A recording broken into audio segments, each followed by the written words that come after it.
Bom dia, bom dia, bom dia. Estamos ok? Lucas é o nosso Hum. grande amigo, parceiro aqui da nossa equipe de comunicação. Eu, ele, Letícia e Regina estávamos há pouco conversando aqui antes do webinar começar, pessoal. Eu só estou perguntando para eles se está todo mundo ok, se já liberou a sala, acho que sim.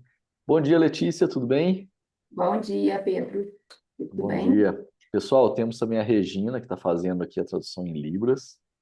Bom dia a todos vocês. A gente está começando agora o webinar de Captando nos Estados Unidos. Eu costumo sempre pedir para testar o som, porque aqui a gente não tem retorno, então eu preciso saber se está todo mundo ouvindo bem. Quem já entrou aí? Deixa eu ver a turma que já está aqui de participantes.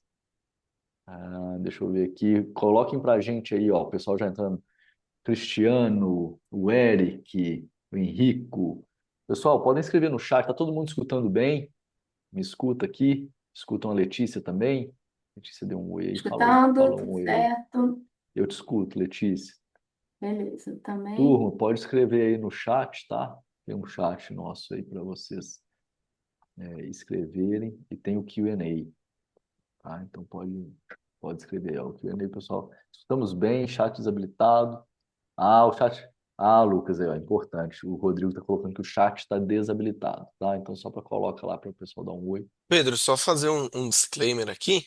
Para os Uhum. inscritos, eles podem usar o Q&A. O chat, só nós Então. temos acesso.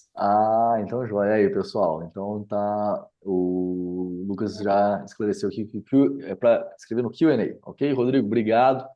Pessoal, a gente costuma ah, testar, fazer algumas coisinhas aí nos primeiros 5 minutos para dar tempo da turma entrar, tá? E aí a gente começa. Mas nesses 5 minutinhos a gente explica um pouco, dá um oi geral.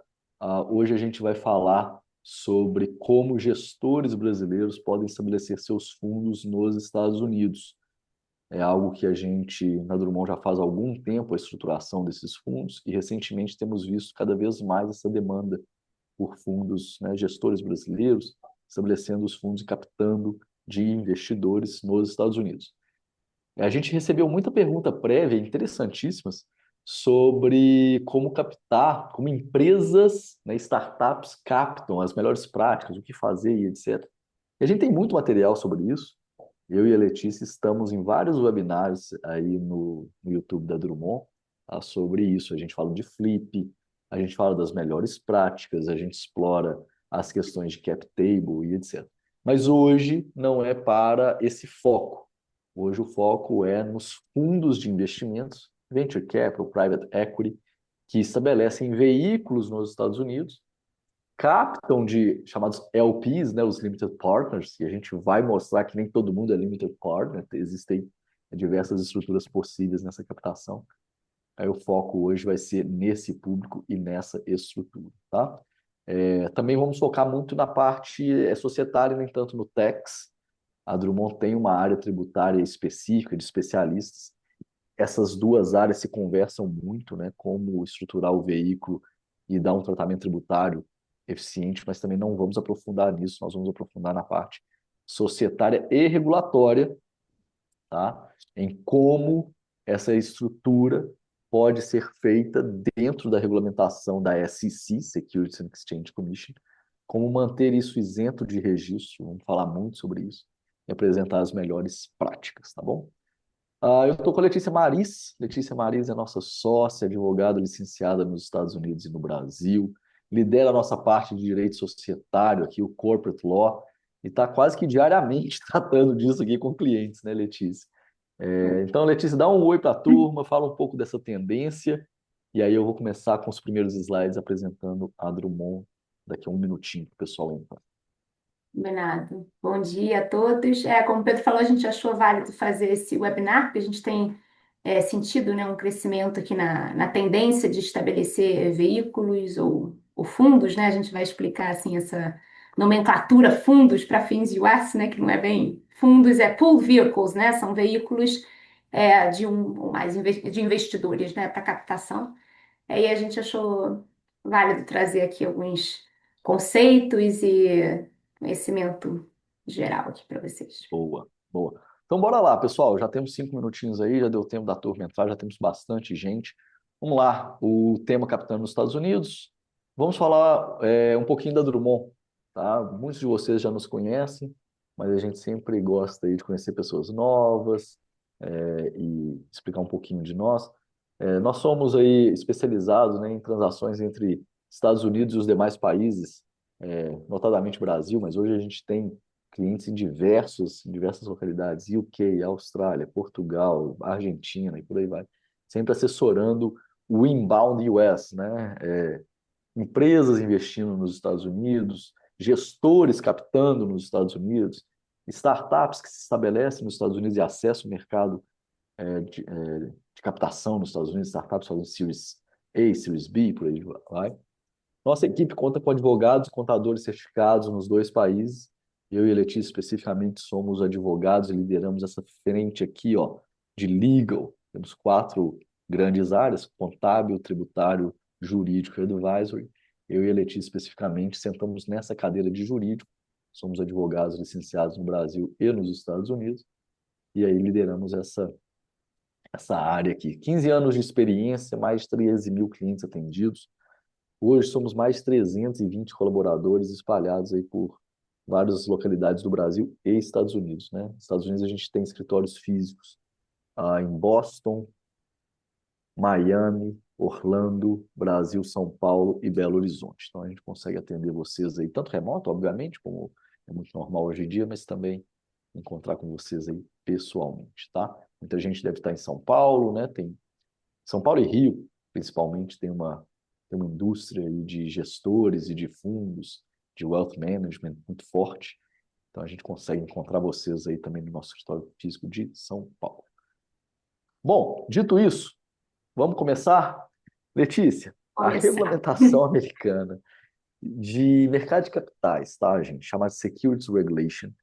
Ela não é simples, ela é complexa, ela é muito detalhada. Obviamente, a intenção aqui não é esgotar o tema, mas dar algumas diretrizes básicas para vocês. Então vamos lá, Letícia, pode começar a regulamentação Lá, americana, conceitos regulamentação. básicos. Vamos lá. Primeira, ponto importante, né, da gente saber quando a gente está falando de oferta de valores imobiliários, né, Securities Regulations, a gente tem a esfera federal, regulação federal, e regulação estadual. A regulamentação federal, ela é a mais relevante, tá? A regulação estadual, no que se refere especialmente à oferta, estrutura e gestão, que a gente vai tratar nos próximos slides, ela é chamada de Blue Sky Laws porque ela é Blue Sky, porque é como se fosse um céu azul, né? Esse nome é interessante, ele vem de um caso antigo de tribunal, né? Um caso contencioso, um processo em que se usou esse termo numa oferta fraudulenta, né? E que nada se tinha, era uma oferta sem base, sem fatos, e que os investidores acabaram apostando numa oportunidade que era um céu azul, não tinha nada, não deu nenhum retorno. Então, essas leis Blue Skies, elas são leis anti-ofertas fraudulentas, para proteger o público, os investidores e o mercado financeiro americano desse tipo de oferta e desse tipo de atuação, tá? Então, elas são complementares à legislação federal. E aí, falando de legislação federal, nós temos 3 grandes esferas quando a gente fala, e quem é meu cliente aqui, gestor, quem já teve call comigo já sabe, eu sempre dou essa aulinha das 3 esferas relevantes quando a gente fala de estabelecer um fundo nos Estados Unidos ou de captar nos Estados Unidos. Tem a esfera da oferta, que é regulamentada pelo Securities Act of 1933, e desculpa, até os slides vão ter muitos termos em inglês, e eu vou acabar falando muito termo em inglês, peço desculpa por isso, mas é difícil, o termo é realmente americano, então acaba que é mais útil para vocês vão escutar esses termos também quando tiverem uma oportunidade, um projeto nos Estados Unidos, então achei melhor mantê-los assim. Mas então é a regulamentação do Securities Act de 33 e o Securities Exchange Act de 34. O Exchange Act, ele é de transações secundárias, mas é importante colocar ele aqui porque a oferta primária, ela traz também restrições no que se refere às transações secundárias. Então, acaba tocando também nessa lei federal. A segunda esfera da estrutura, que é o próprio veículo em si, ele, né, essa esfera é regulamentada pelo Investment Company Act de 1940, e a gestão. O advisor, né, o gestor, como que ele é regulamentado, que legislação ele deve se atentar, o Investment Advisors Act. E elas se relacionam, tá? Como eu vou explicar em seguida, vocês vão ver que, enfim, um conceito traz outro e tem muito cross-reference nessas leis. Elas se interrelacionam, né, Letícia? E antes da gente passar, só fazer uma observação macro. É muito comum, é quase uma questão política, ou politizada, pelo menos, falar do mercado financeiro americano como algo desregulamentado, ou que o Estado presta pouca atenção porque são big players, muito influentes e que teriam muita influência para jogar livre, leve e solto. Então, existe talvez uma impressão do mercado, uma impressão das pessoas leigas, de que o mercado financeiro americano ele é muito desregulado. É exatamente o oposto, é extremamente regulado, é muito regulado, tem muitos detalhes. É lógico que pode se argumentar que deveria ser mais ou menos regulado, mas de forma nenhuma é simples, tá? De forma nenhuma é solto. Isso é importante dizer porque para que o gestor brasileiro não tenha a impressão de que nos Estados Unidos os requisitos e as consequências são menores do que no Brasil. Óbvio que aqui a gente não vai entrar na regulamentação brasileira, a gente não vai falar aqui sobre os reflexos disso no Brasil. Letícia, inclusive, conhece muito, trabalhou muito com fundos, com o mercado de capitais brasileiros, mas não vamos falar sobre o Brasil. O importante é que o gestor brasileiro entenda que, ao acessar o mercado americano, está acessando um mercado muito regulado, e com consequências severas caso você esteja sem non-compliant, né, fora do compliance, tá? Porque, inclusive, muito da regulamentação ela entra em jogo quando você é registrado, quando você é um fundo registrado, um advisor registrado, mas tem muita brecha para não ser, tem muitas isenções, né, Pedro? Que é o que a gente vai trazer aqui. E aí, nesse mundo do isento, né, do fundo isento, da oferta isenta, do gestor isento, é que a gente vive numa área mais tranquila de regulamentação, mas não deixa de ser regulado, né? Pode qualquer hora pular para a parte das obrigações periódicas. Isso. Inclusive, a gente já pega com isso a primeira pergunta aqui do Alex. É ótima a sua pergunta, Alex, que a gente já situa todo mundo. A pergunta do Alex é: fundos privados precisam atender essas regulações? Sim. A diferença é até que ponto ele precisa.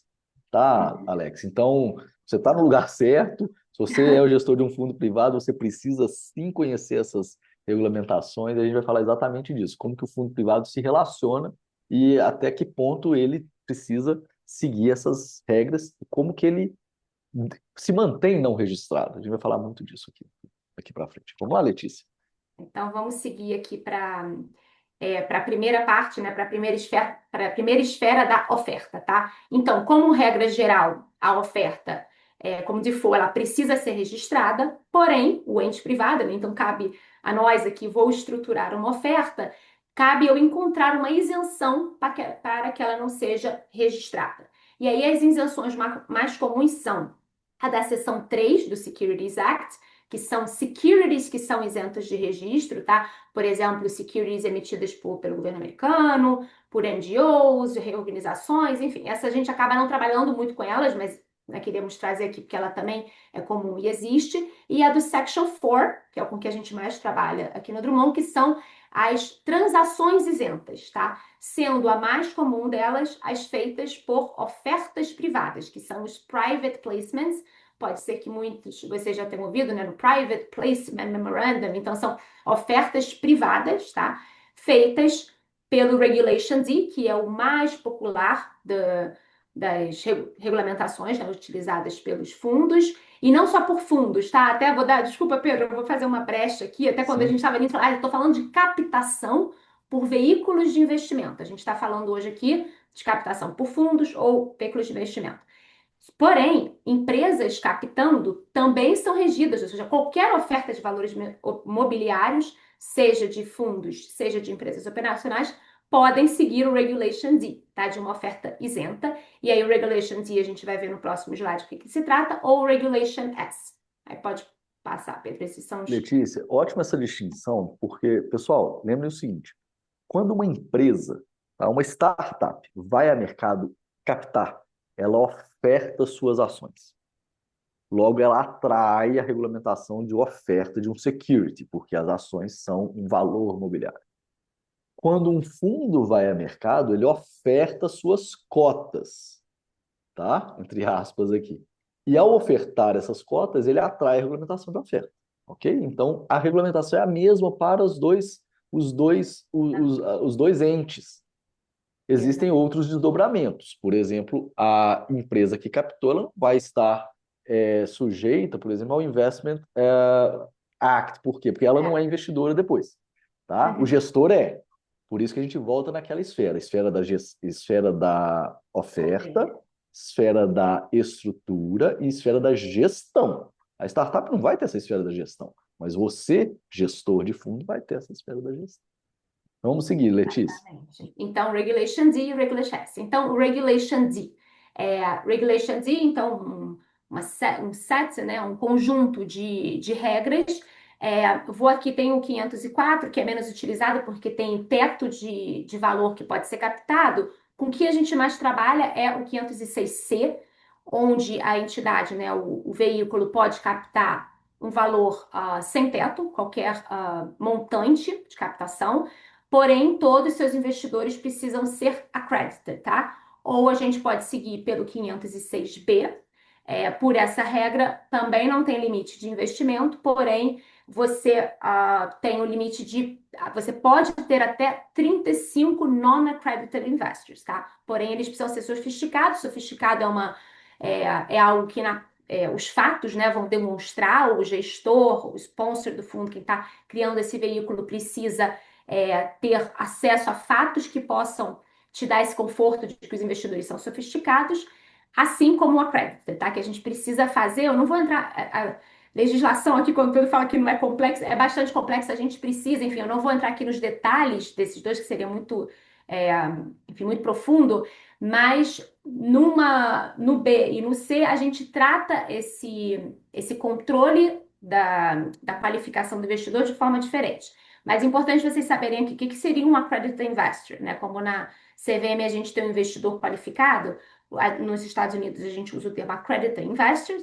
E o que é ele? Para um indivíduo, é um indivíduo que tenha patrimônio, né, acima de 1 milhão, sem incluir a sua residência principal, ou nos últimos 2 anos uma renda superior a 200 mil ano, individualmente ou em conjunto com esposo e esposa de 300 mil. Tá? Esse é o critério, é o piso do investidor indivíduo, tá como indivíduo. Ou ele pode ser uma entidade, e aí tem ali um critério de 5 milhões como de ativos para a entidade ser considerada accredited, ou também tem um critério que até ele é mais recente, ele é de 2020, que é uma sofisticação financeira. Então, se o indivíduo tiver passado por alguns exames, né, que ali o SEC coloca especificamente quais são esses exames, ele poderia ser considerado accredited investors.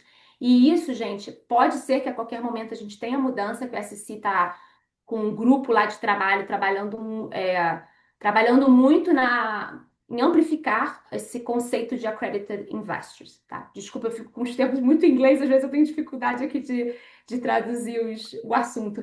Mas então pode ser que a gente tenha mudanças no que se refere a essa definição de accredited, porque o mercado privado está aumentando muito, né? Inclusive crédito privado, a gente toda hora vê isso, e o investidor de varejo acaba não tendo acesso a esse mercado privado, e às vezes porque ele não fez uma certificação, mas ele é uma pessoa extremamente qualificada, ou é meio que o tudo ou nada, né? Se fala muito isso, assim, o investidor de varejo não pode nada, e o que tem acima, que entrou nesse piso, ele pode tudo. Então, como lidar com isso? Então, estou mais um update de que isso pode ser que mude em breve.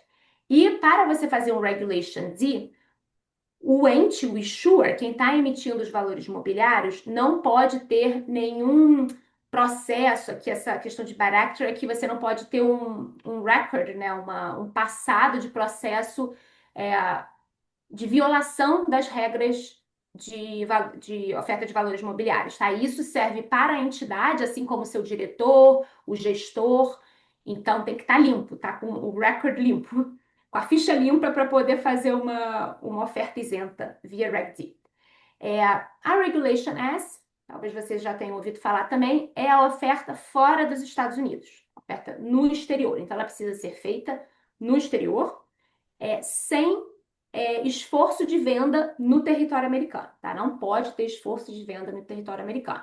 Essa é um pouco mais delicada, né? Se vocês têm interesse, eu converso muito com meus clientes sobre essa também, porque é bastante tênue essa divisão. Se você está fazendo esforço nos Estados Unidos, a gente pode facilmente sair aí da regra. E quando eu coloco sale e resale, é porque é muito comum também a gente ver o Reg S se aplicando quando você tem uma oferta privada via Reg D, aí você oferta para alguém que está fora dos Estados Unidos, ele é um accredited investor, por exemplo, está fora dos Estados Unidos, e ele faz uma revenda via Reg S. Tá? Então isso pode acontecer e por isso que a gente colocou aqui venda e revenda. Vai lá. Letícia. Desculpa. Só ali em cima tem safe harbors, né? Deixa eu só explicar esse conceito. O Reg D e o Reg S, eles são conhecidos como safe harbors. Por quê? Porque você pode ter um private placement que não segue essas regras aqui e que é feito de forma privada e você está ok na legislação. Você não precisa registrar sua oferta. Porém, se você segue esses guidelines, esses critérios estabelecidos pela regulação B ou S, você está num porto seguro, você está numa zona de conforto de que você não vai ser liable, né? Enfim, processado, enfim, não vai ter responsabilidade de ter feito uma oferta irregular, tá? Se você seguir esses critérios. Por isso que é um porto seguro. Boa. Letícia, só explorar um pouquinho o conceito de Reg S. Aliás, vou puxar pelo Reg S, mas aplica-se também a Reg D, do porquê que existem essas isenções de registro. E aqui é um pouquinho mais, é mais filosófico e menos técnico, é mais a intenção da lei. Pessoal, a gente está falando muito de isenção de registro, de isenção de registro, de isenção de registro. O que é o registro? Tá? Uma oferta, em regra, ela precisa ser registrada junto ao SEC. O processo de registro, ele é feito junto ao órgão, mas ele é basicamente um processo de disclosure, tá? De abertura de informações. É você dizendo ao seu potencial investidor todos os riscos daquele investimento, tudo que está ao redor daquele emissor. Ou seja, o processo de registro visa fazer com que o investidor tenha todas as informações necessárias para tomar uma decisão informada. Em algumas hipóteses, o Estado, o governo, a regulamentação abre mão desse registro e diz: você pode acessar o mercado investidor sem passar por esse processo de disclosure. Em quais hipóteses, na grande maioria das vezes? Em hipóteses que o investidor ou ele tem capacidade financeira suficiente para tomar o risco, tá aí grande parte do conceito de accredited investor, é aquele cara ou aquela entidade com muito dinheiro, ou seja, o governo olha para ele e fala assim, eu não preciso proteger ele, ele tem capacidade financeira de tomar esse risco sem o processo de registro. Ou capacidade vou chamar de intelectual, mas não é bem isso, é a sofisticação financeira necessária para tomar o risco sem intervenção governamental. E a terceira hipótese, que aí eu vou chegar na Reg S, é quando esse investidor está fora do território americano. A legislação americana fala, olha, legislação americana, não preciso proteger esse investidor estrangeiro, ele não está na minha jurisdição. Você pode acessá-lo sem fazer todo o processo de disclosure comigo. Por que eu estou querendo dizer isso para você, gestor brasileiro? Porque essa terceira hipótese, em que o governo americano diz que a regulamentação não está olhando essa transação, não exclui a regulamentação do país em que você está fazendo a oferta. Então, pode ser que você esteja num safe harbor pela Reg S, mas a regulamentação brasileira te exige fazer algum tipo de registro para acessar o investidor brasileiro. E por aí vai, o investidor paraguaio, o investidor argentino, o investidor mexicano, você tem que verificar como que essa oferta vai ser feita de acordo com o investidor, o mercado em que você está acessando. Lembre-se, aqui o nosso foco é a regulamentação americana. Como que isso reflete na regulamentação local do mercado que você acessa, depende de mercado para mercado. Vamos lá, Letícia. Vamos lá. Agora, Então, agora estruturas. a segunda esfera das estruturas, Investment Company Act. Aqui a gente colocou as estruturas mais comuns, e realmente, assim, LP e LLC são as mais comuns, né? Series LLC é menos comum, porém também útil para estruturas de fundo. Então vamos lá. LP, Limited Partnership, é a estrutura clássica de fundo, em que temos, acho que Pedro, passa para o próximo slide, que ela é um pouco mais detalhada, enquanto eu explico, vai ser melhor para visualizar.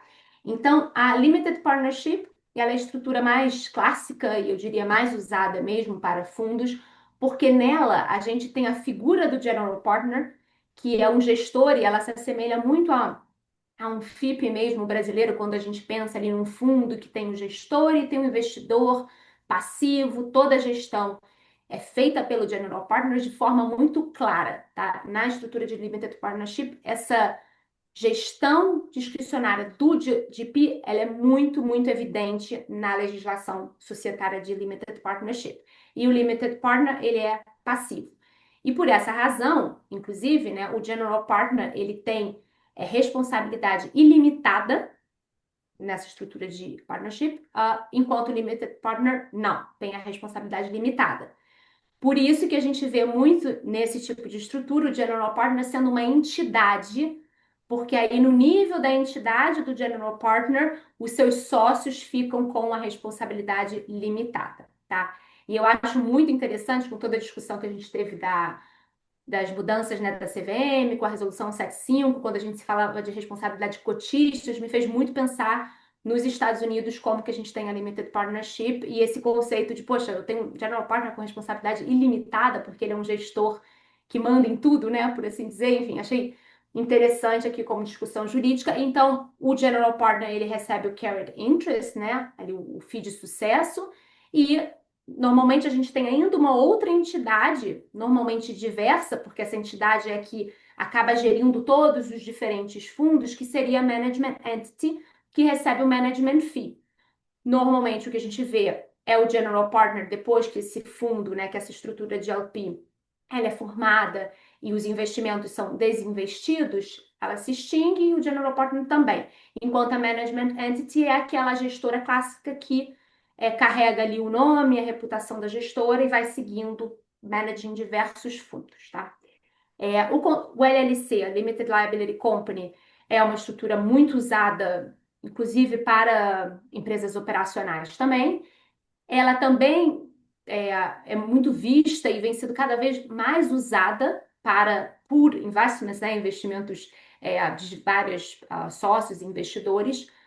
E aí, acho que um ponto aqui interessante de falar é, tanto a Limited Partnership como a LLC, elas são estruturas transparentes. E normalmente os fundos, né, como, enfim, o Pedro falou que a gente não ia entrar em tax, mas é inevitável a gente falar que nessas duas estruturas de LP e de LLC, as empresas, elas são transparentes para o IRS, então a Receita Federal Americana não tributa nada no nível dessas empresas, tudo sobe para os sócios e os sócios, os investidores, é que pagam esse imposto de renda, tá? E por isso que se opta muito por essa estrutura para evitar bitributação, tá? Na empresa e no nível do sócio. Então, a gente está falando de duas estruturas transparentes que funcionam muito bem para Estados Unidos. Quando a gente fala de investidor brasileiro entrando na estrutura e de imposto sendo pago, retido na fonte, tudo, muitos de vocês pode ser que já tenham visto estruturas opacas acima dessa daqui por questões tributárias, tá, gente? Depois a gente pode. Calma, calma, calma. Explica o que que é esse termo estrutura opaca, porque às Vamos vezes é lá. muito utilizado Então, por nós e Então, nem aqui, sempre estou o público falando entende. transparente. Sim. Subiu, né, o lucro para os sócios. Se você é um investidor estrangeiro, o IRS vai querer reter na fonte essa distribuição, tá? Para que isso não aconteça, a gente coloca uma estrutura que para o IRS para ali, é opaca. E se ela for americana, uma blocker que a gente chama, por exemplo, ele vai ver uma estrutura americana, não teremos nada retido na fonte. Mas aí, gente, é um estudo que a gente precisa fazer casa a casa, só porque é muito comum, tá? A gente ter isso, e eu queria só explicar, por que é muito comum eu ter uma blocker em cima de uma LLC? E a razão, ela é tributária, tá? Então é muito comum você ter um feeder fund para os americanos, né? Um fundo que vai alimentar o seu fundo principal, que é o Master americano para os investidores americanos, um outro para os investidores estrangeiros. Isso aqui que a gente está mostrando na tela é uma estrutura básica, tá? De, olha, entrou aqui os members, eu tenho o managing member, o gestor, o investidor passivo e pronto. A princípio tá assim, Letícia, funciona, mas é o esse básico. você respondeu aqui. Eu vou aprofundar um pouquinho na resposta, porque muitas pessoas mandaram perguntas antes do webinar. A gente deixou lá um campo na inscrição para a pessoa já falar das maiores dúvidas. Essa pergunta veio da Isabela. A pergunta era: qual a melhor estrutura eficiente em custos e tributações para investimentos internacionais de países distintos, Estados Unidos e Europa? Vai muito em linha com o que você falou. Isabela, vai variar do país, tá? Do tipo desse investidor, do desejo de reinvestir ou não. Você pode ter a blocker, você pode ser totalmente transparente, vai depender caso a caso, tá? Vale uma análise tributária específica. Exato. O que a Letícia O colocou mais aqui, provável é que no final do dia, sendo os ativos da US, tendo abaixo o US, tendo investidor US, provavelmente o Master Fund lá embaixo, o mais comum que a gente vê é uma LLC transparente. Aí aí subindo para é que a gente tem que cima, ver. Para exatamente. cima é que a gente precisa Tá? avaliar. Exatamente, é caso a caso.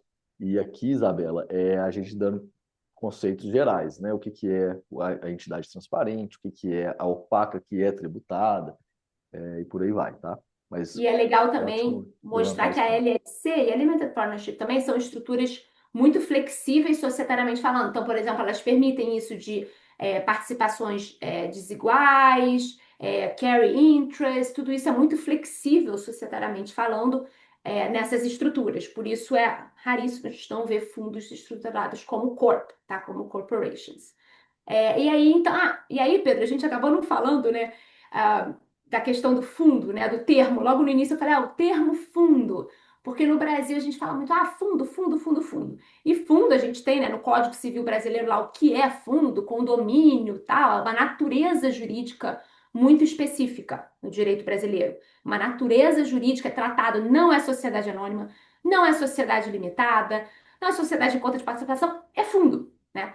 Enquanto nos Estados Unidos, um fundo, ele é uma companhia como outra qualquer, é uma entidade como outra qualquer. Eu acho que isso é legal, esse é um passo número um que a gente acabou não falando, mas então tenham isso em mente, né? Que isso são fundos. O que se caracteriza como fundo é isso, é ter um pool, né, de investidores ali para um projeto, para uma... Tanto é que ele pode adotar qualquer tipo societário. Ele pode adotar o tipo societário de LP, de LLC, poderia adotar de Corp, e é raríssimo, eu nunca vi, mas é totalmente Exato, livre para a adoção do tipo adotar qualquer societário, porque é estrutura. uma empresa como outra qualquer, né? Tá. E aí, Series LLC, só não queria, a gente não queria deixar de comentar sobre ela, ela não tão comum, tá? Mas a gente queria trazer porque ela pode ser útil em algumas circunstâncias. Por exemplo, quando você quer fazer muitas diferentes cotas, né? Hoje no Brasil a gente tem muito isso para das cotas. Se você tem diferentes cotas ou intenção de segregar alguns ativos para alguns investidores e tal, pode ser interessante ter Series LLC. Você tem apenas uma entidade efetivamente aberta e registrada e outras subentidades, que é como se fossem classes mesmo, né? De series com direitos diferentes. E aí, enfim, é bem criativo. A gente pode criar series embaixo da Master LLC, né? Master, entre aspas, por isso que o termo não está bem na lei. Mas você tem ali a entidade aberta como series e depois você vai abrindo subentidades, abrindo sem necessariamente registrar no Estado, tá? E é bastante flexível e às vezes você tem os investidores entrando numa series. É como se fosse uma entidade diferente, tá? Mas com menos custo de abertura e tudo, e traz mais flexibilidade. Boa, É isso, boa. Pedro. Letícia, só pegar aqui uma coisa que é muito comum de perguntar, o pessoal na prática, né?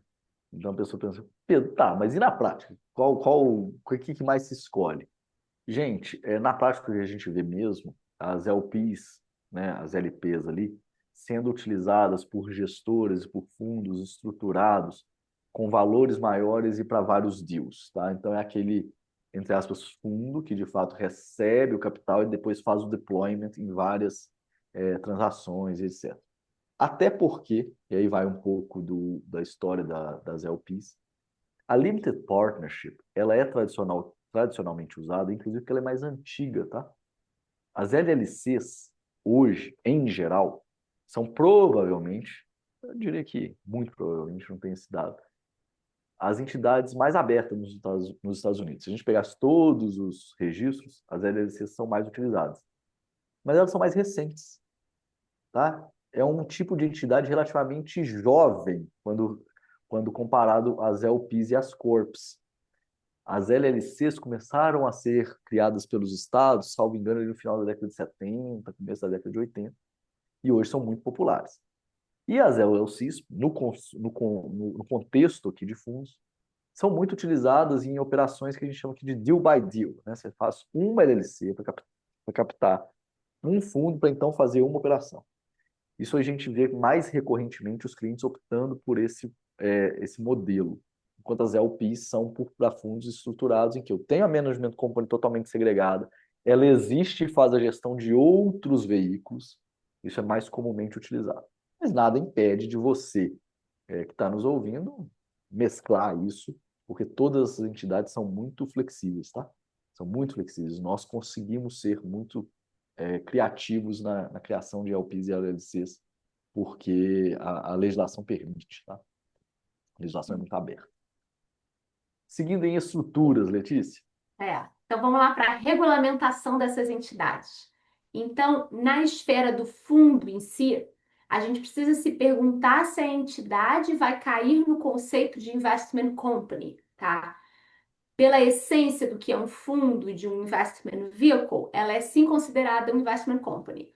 Porém, existem exceções, e aí não é nenhuma exemption, você não é considerada investment company. E aí, se você fosse, você teria uma série de obrigações a cumprir, regras de governança, registro, diversas restrições, se você fosse investment company. Então, o que a gente busca? Vou tentar não cair nesse conceito de investment company. E as duas exceções mais usadas que a gente mais vê, principalmente aqui essa section 3C1, é a oferta privada. Então, se essa entidade faz uma oferta privada e tem menos de 100 beneficial owners, tá? Então 100 investidores, e aí a gente olha para cima de forma, como se diz, a gente look through, tá? A gente tem que olhar quem são os investidores. Então, se você tem uma entidade em cima com 10, você considera 10 investidores, tá? Essa contagem de 100 investidores, você tem que quebrar entidades de cima que investem no seu fundo, tá?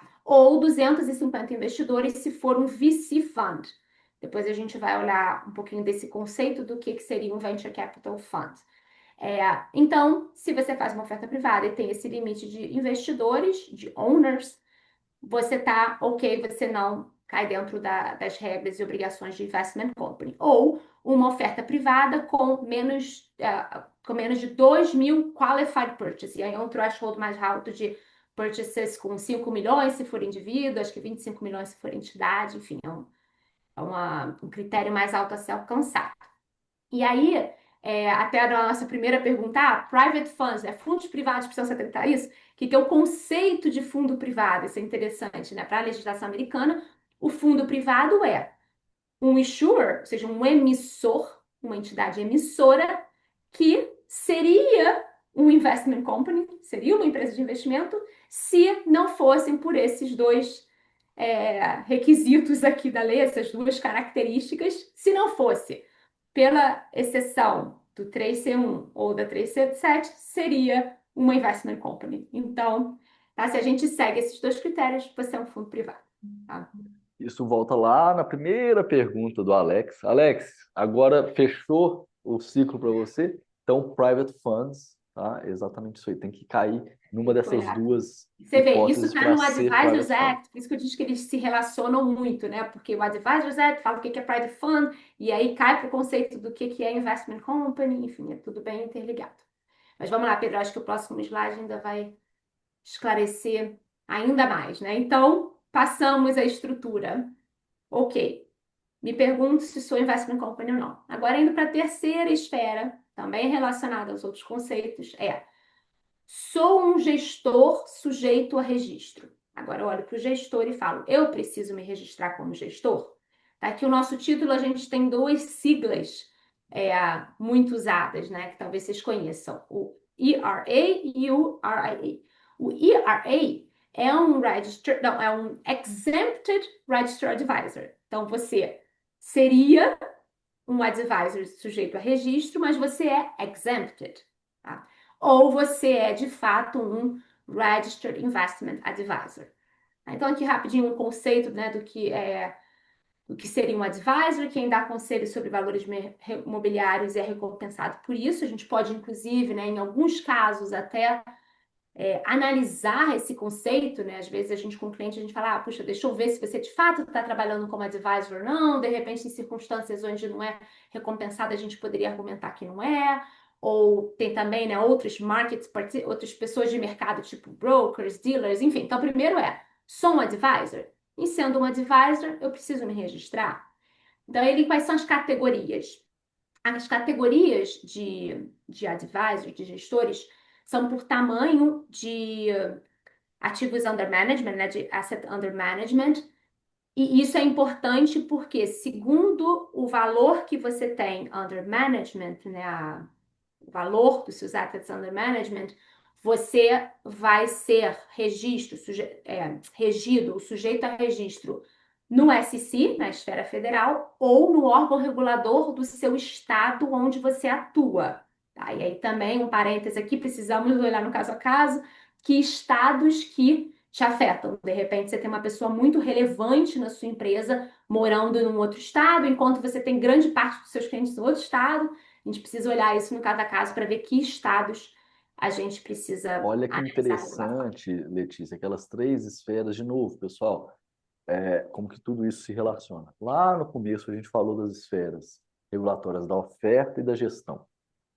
E os estados estão aqui em todos os locais, né? Permeando toda essa discussão.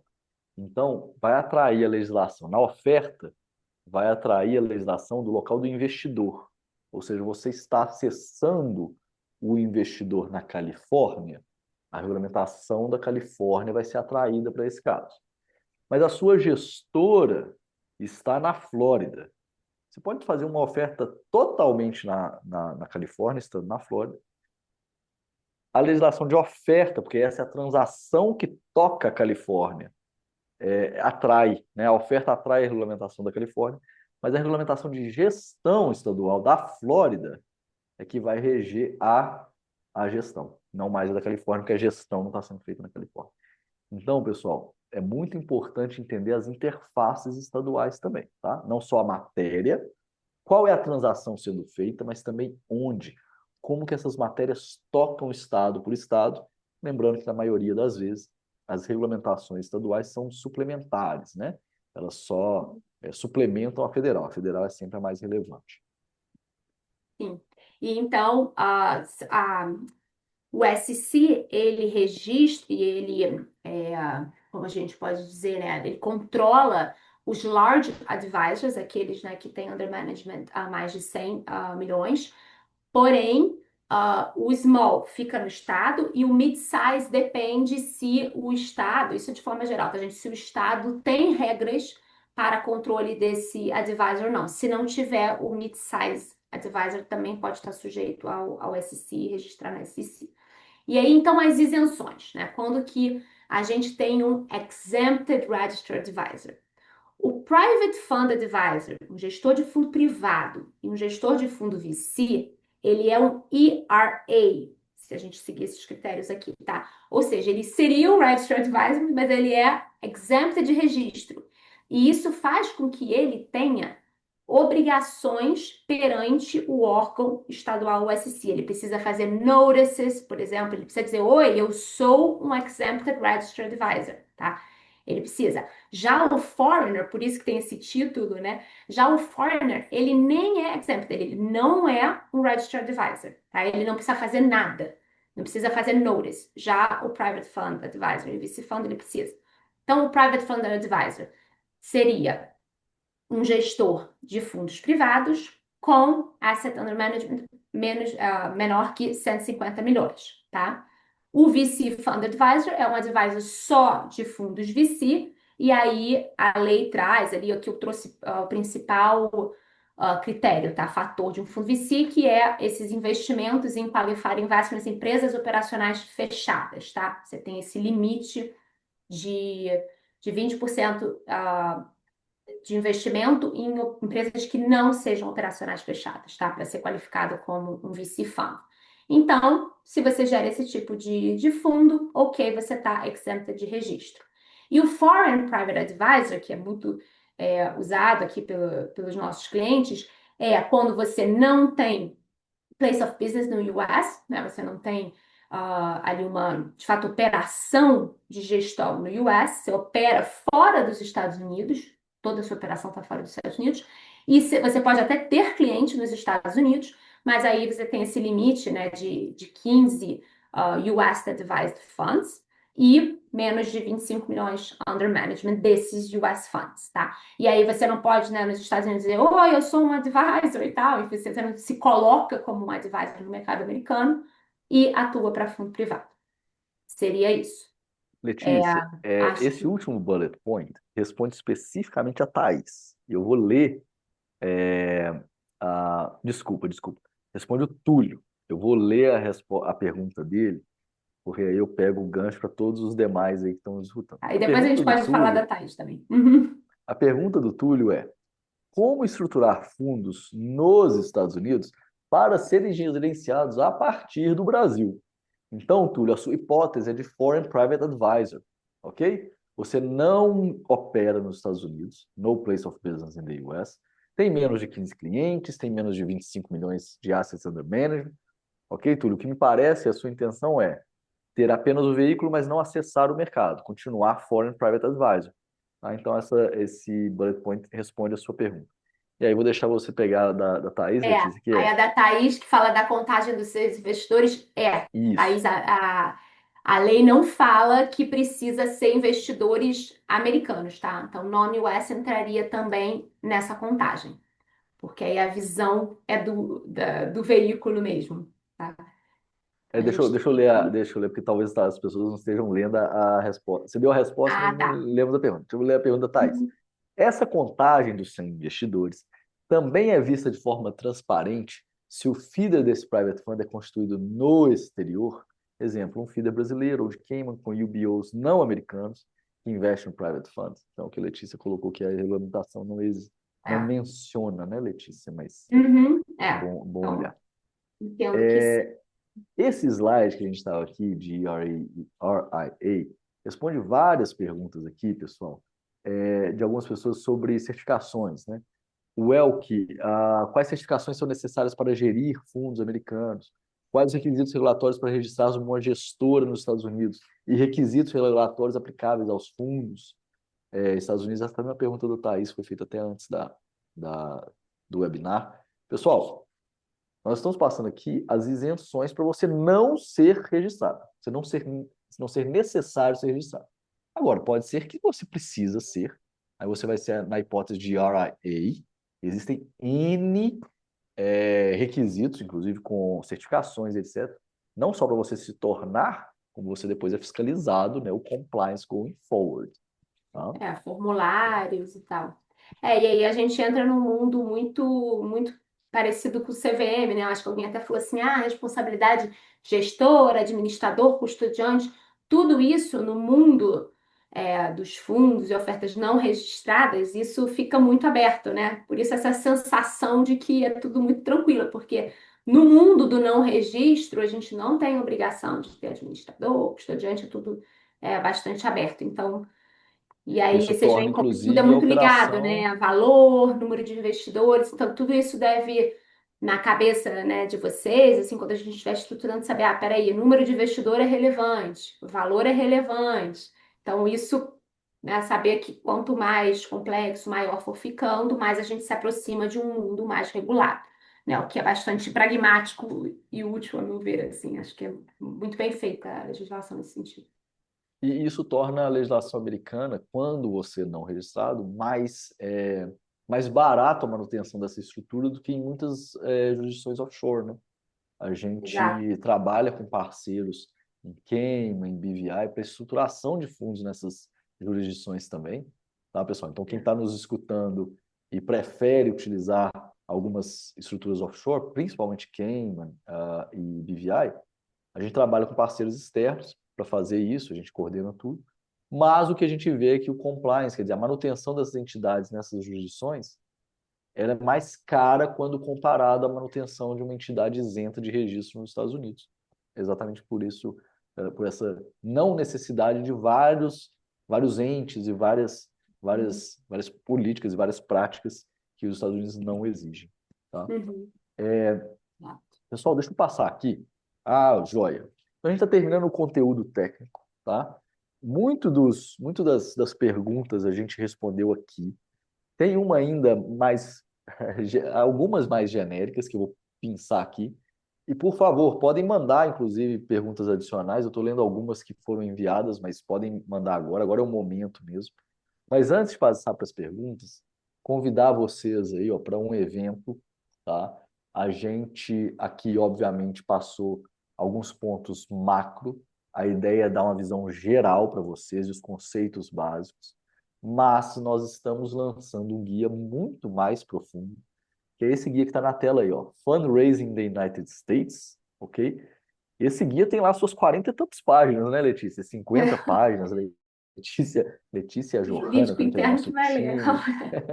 O jurídico interno que lê. Aí você pega lá no evento, entrega o seu jurídico interno, lê e o jurídico liga para a gente.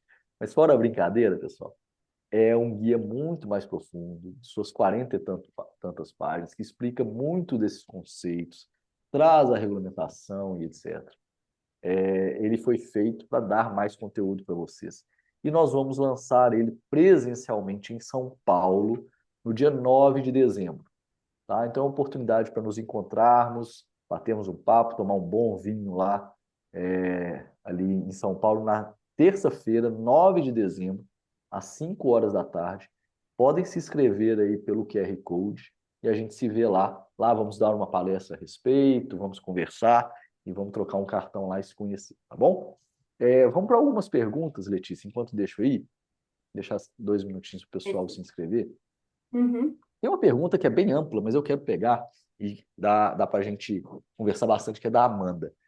Qual estrutura jurídica ideal e como ser o mais eficiente, rápido, descomplicado e atender às necessidades do investidor? Essa é a pergunta de US$ 1 milhão, Amanda. Essa é o que todo mundo faz. Letícia, você consegue responder de bate-pronto isso? Ou pelo menos quais são os fatores mais relevantes para a Amanda considerar?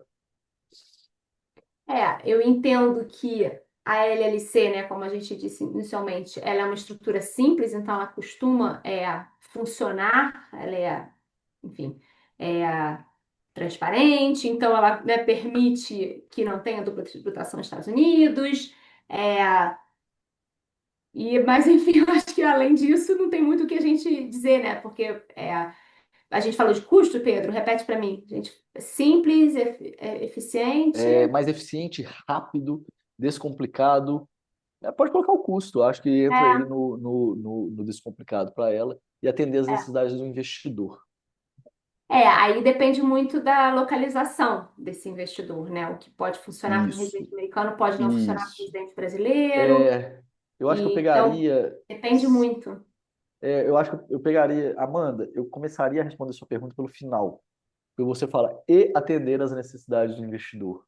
Acho que a pergunta que precisa ser feita é quem é o seu investidor, tá? Esse é o primeiro ponto, porque a partir disso nós vamos entender talvez a tributação para esse investidor, o nível de sofisticação dele, tá? E aí, a partir disso, ver qual que é a melhor estrutura. Em termos de ser rápido, eficiente, etc., descomplicado, a LLC ela é mais rápida, descomplicada, etc., do que uma LP. É por isso que a gente vê mais e faz mais LLCs para pequenos deals, né? Pequenas Porque transações, jogo acaba você contra tendo deal by que deal. abrir uma estrutura também para o seu GP, né? Por conta da responsabilidade limitada do GP. Aí você acaba sendo obrigado a abrir mais uma entidade para servir como GP. Poderia Na até ser uma LP, né? Na entidade Limited estrangeira, Partnership. mas Isso.